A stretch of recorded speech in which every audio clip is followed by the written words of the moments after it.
Welcome to my nightmare.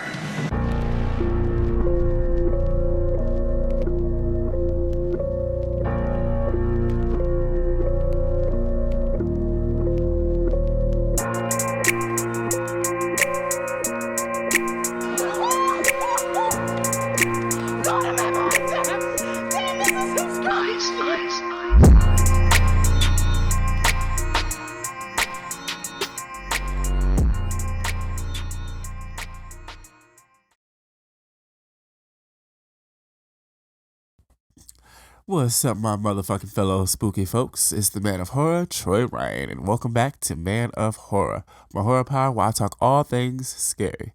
Today, we're going back to the 90s, one of my favorite pop culture eras, like, ever. I am sharing my top 5 90s teen horror films, and then I'm diving into a review and rating of the film Bodies, Bodies, Bodies. It's an interesting film that felt a little teeny boppy at points, not necessarily in a bad way, but, well, kinda, whatever. Either way, it reminded me of a 90s teen horror film, so that's why I'm sharing that too. Let's go ahead and get into it. Surprise, Sydney. In fifth place, Urban Legend. The best one in the franchise. Urban Legend is all about, well, urban legends. A killer who basically kills people using urban legends. In the 90s, urban legends were like a really big deal, so it made sense to make a movie about them. And as I'm thinking about it now, I probably can play a drinking game of how many times I just said urban legend. Anyway, so yeah, no, again, the killer uses them to kill people, and it's just a fun way to explore a lot of those legends and see them being executed. My favorite scene in this one is the opening kill, the flashing lights, and the guy in the backseat, the weirdo guy at the gas station. It's just done really really well in this film, I think. In fourth place, The Faculty. I've mentioned this one on the pod before in my Alien episode. It's my shit. Like, the cast is all star. Clea Duvall, Josh Hartnett, Elijah Wood, Jordana Brewster, Usher. Like, the list just goes on. And if you're like a sci-fi fan like me, then it's basically a play on Invasion of the Body Snatchers, but in high school, and it's just done really fucking well. It's a mix of alien horror and high school cliches and cliques, and then like when the alien shit hits the fan, all the cliques and cliches fade away because ultimately, right, like they have to fight to stay unalienized. So definitely a classic if you haven't seen it. You get the shame bell. Shame. In third place, Halloween H2O, another one I've mentioned on the pod before, and a fun entry in the series, and for a while, my favorite. Halloween 20 Years Later was the first Halloween to bring back Jamie Lee's Laurie Strode character, and it takes place at like a private boarding high school in the middle of nowhere of California. What I liked about this one was the character development for Laurie at this point. Like, she's trying to have a normal life, but she has PTSD, and understandably so. And it just seemed like where she would be at that point, right? If that makes sense. Like how when they brought her back for the new Halloween trilogy, like her character, that made sense for where her character was at that point. So it was smart in that way. But I'm still mad that this one isn't canon. Like, it literally can be canon. It makes no sense to make it not canon. If you want to know how, just listen to my mega episode of Halloween. I'm leaving it at that because I get annoyed every time I think about it. Whatever. And second place, I Know What You Did Last Summer. I've mentioned this one before for sure. From his final girl, Julie James, to one of the best horror chase scenes like ever. When Helen Shivers, aka John McQueen's Sarah Michelle Gellar, is like chased by the fisherman, and just perfect. Overall, I think it's a really nostalgic classic because upon like rewatching it recently, like the middle of the film gets a little iffy. Like, it's a little too slow for my liking. And now that I'm rewatching it, I've rewatched the first two. Are the only two because the third one doesn't exist in my mind. We're never gonna talk about that movie. But yeah, after rewatching the first two, it doesn't make too much sense either. There's some some wild plots there that at some point they should have just gone ahead and went full blown like supernatural, but whatever. Total classic. And if you haven't seen it by now, Shame. yeah. All right, so now the ultimate, and I think I'm gonna do a count for how many times I've mentioned this film in the pod this season, but the number one film goes to Scream. And how could it fucking not, right? Like, it's fucking Scream. The quintessential 90s teen horror film that literally revitalized the slasher genre single handedly. Yes, I probably said that before. Yes, I'm saying it again today. Yes, I probably said it again. um, but yeah, it's a classic. The dialogue, the meta commentary, it just had it all. And then Sydney as the final girl, Billy and Stu's deranged killer asses, like, and then also I'm just like thinking of everything, the introduction to Dewey and Gail, and like one of the best horror deaths and one of the best characters who deserved to be a fucking final girl, Tatum. Like, anytime I watch Scream, I'm so invested. I can't look away, and I have to watch the rest of them like immediately after. Give me back my hand. Give me back my hand!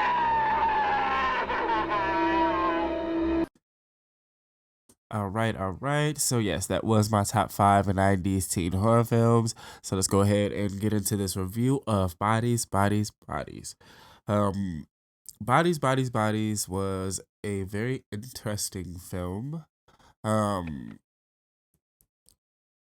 want to first start off by saying it's an interesting film, and it felt a bit teeny boppy at times, like I said at the beginning of the episode. However, the characters are very post college age. Um, it's just like I don't know how to explain it, right? Like there's like these like storylines of like exes and people fucking, and just I can't really explain it, but when you watch it, like you'll understand what I mean when I say it felt teeny boppy. But again, they're clearly post college age. It's a pretty interesting cast. It includes Pete Davidson and Amanda Sandberg or Stanberg. Amanda. I'm just gonna say that because I can never say her last name for whatever reason. Um, but yeah, they're in the film, and first off is Pete. It was kind of cool just to see him. I'm a Pete Davidson fan, so I don't mind. But I mean, he didn't necessarily do anything different per se as far as character wise. He did have a moment where he's like, they're playing like the game. Like, okay, so let's hop into the title of everything. Bodies. It's the name of a game that they play of like, I don't really remember the specifics of it, but ultimately the point is, there's a killer and you have to figure out who the killer is. And he is like doing like this scene where he's like and doing like this intense almost interrogation with this one guy that he clearly doesn't fucking like. And then like after that he goes off on his girlfriend, and he's just like a dick. Like, like it's like my first time seeing him like be like an actual dick. And yeah, I mean it worked.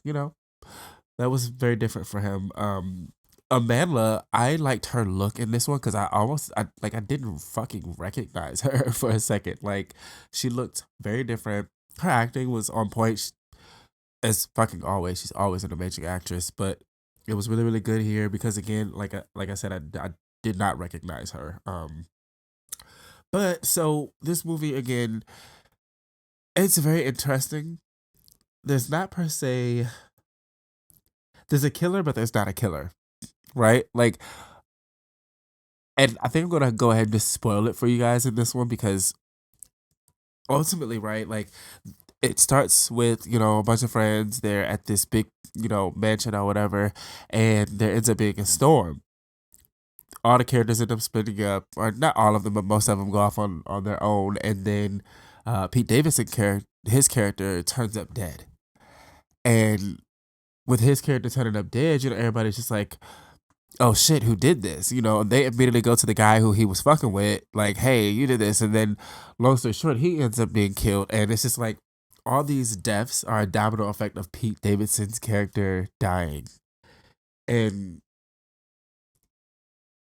I'm not going to spoil it. I'm not going to spoil it. I'm leaving it alone.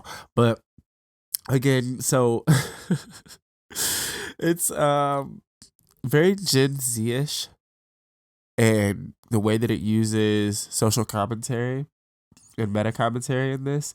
There's this scene, like one of the characters, she is a podcaster, and she's just so like politically correct in like everything that she like.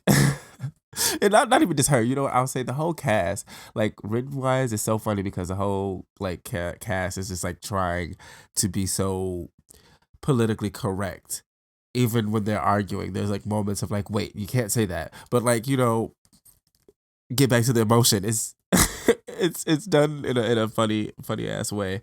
But the girl who has a podcast, she has like this breakdown crybaby scene of like, I do have a podcast and it's really really hard work and you have to build up, you know, your following. And I'm just like laughing, like it was funny because I'm like, damn, she's right. Like it is hard work. I fucking do this shit. I do 2 shows, the third coming, and it's not the fucking easiest thing to do. And like there's a part where like one of her friends tells on the other friend, like, well, she just fucking talks shit about your show. Like, you know, she hate listens. That was the term she's like, she listens to it so she can talk shit. And I'm like, hopefully I don't have any friends that hate listen to this show. And if I do, fuck you. But no. it was a funny scene. One of my favorites. Another scene that I think was really smart, or you know, another social commentary kind of thing, was there's a part where like Amanda's character, like she's like the main character, and she used to do coke. She had like a big habit, and I guess she, you know, overdosed, and she hasn't been around her friends in a while. So they're at this, you know, get together, and they're obviously doing it, and she, you know, struggles with doing it for a second. And she just has a moment of like, you know, it's fucked up how when the black kid gets on coke, they have a coke problem, they have a drug problem, and they need to go to rehab and all this shit. But when her white friends do it, it's normal. And the reality of that shit, that's some real shit. Overall, I gave it 2 out of 5 stars. 1 for watchability. Again, it is definitely watchable. You want to know what the fuck is going on. You want to follow these characters. You want to see, okay, like, who is the killer? And then like there's like 2 people who seem to be the killer really fucking well. Like one person, I'm like, oh yeah, I know she fucking did it. I know she did it. But again, nevertheless, watchable. There's some funny camera angles that they use that I will say gave me fucking like whiplash or like a headache. And then I was also watching it like in my room in the dark, and so there's some really dark points where I'm like squinting hard. Okay, wait, what the fuck is that?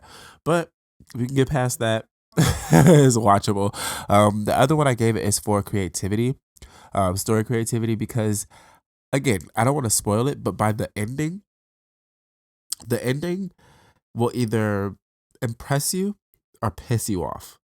Like for me, I was annoyed the first like 5 or 10 seconds after seeing the ending. And then like I was like, you know what? I let it go, and I just kind of like laughed because it was like, okay, that was really smart. Like thinking of it now, so it's totally worth a watch. Definitely check it out on Showtime. I appreciate you guys for listening. As always, don't forget to follow the official Instagram page for the pod, Man of Horror _podcast. And until next time, stay spooky, folks. Peace.